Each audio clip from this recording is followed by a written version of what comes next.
আমার খুব বেশি সাধারণ একটা ব্যাপার, তো যেমন সাধারণ একটা নায়িকা হয়ে ওঠে একটা পরি কথার মতোই। তো খুব একটা বেশি আমার কষ্ট করতে হয়নি। হঠাৎ করে অফারটা এলো, একটা ইন্টারভিউ দিলাম, রাজদাকে গিয়ে একটা অডিশন দিলাম, আর রাস্তার মনে হলো যে আমি নায়িকা হতে পারি।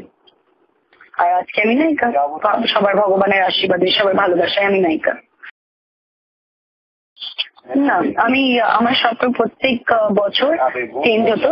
ছোটবেলায় আমি ডাক্তার হওয়ার স্বপ্ন দেখেছিলাম, তার একটু পরে বড় হওয়ার পর আমি সফটওয়্যার ইঞ্জিনিয়ার, তারপর MBA করে কর্পোরেট ওম্যান হওয়ার স্বপ্ন দেখেছিলাম। কিন্তু এই সবকটা ডিফারেন্ট ডিফারেন্ট স্বপ্ন চেঞ্জেস। আমি যখন আয়না দেখতাম, আমি আয়নায় আটকে যেতাম। আমার ভাল লাগে নিজেকে আয়নায় দেখতে, আমার ভাল লাগে আয়নার সামনে অভিনয় করতে।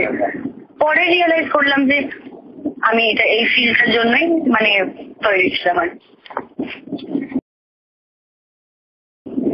প্রচুর ওয়ার্কআউট করেছি, যেটা আমি নন অ্যাক্টর বেসিক ব্যাকগ্রাউন্ড থেকে আসি।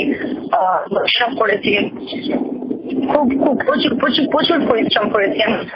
আমি মোটা গোলগাল ছিলাম, I had lost 8 KG, 8 KG lose করেছি। দুবেলা করে ওয়ার্কআউট করেছি। আমার মতো ফুডি মেয়ে, খাওয়া দাওয়া বন্ধ করে দিয়েছে। তো এখন অনেক পরিশ্রম করার পর তারপর আমি ছুটতে শুরু করলাম।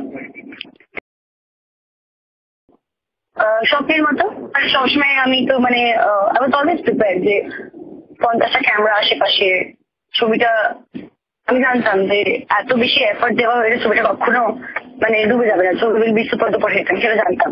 প্রচুর পরিশ্রম গেছে, প্রচুর এফর্ট গেছে, আর এত এফর্ট গেলে ভগবান ছবিটাকে নষ্ট করতে পারে না, এটা আমার ভালোভাবে জানতাম। আর ছবিটা সুপার হিট হয়েছিল, and what ever I am today the truth.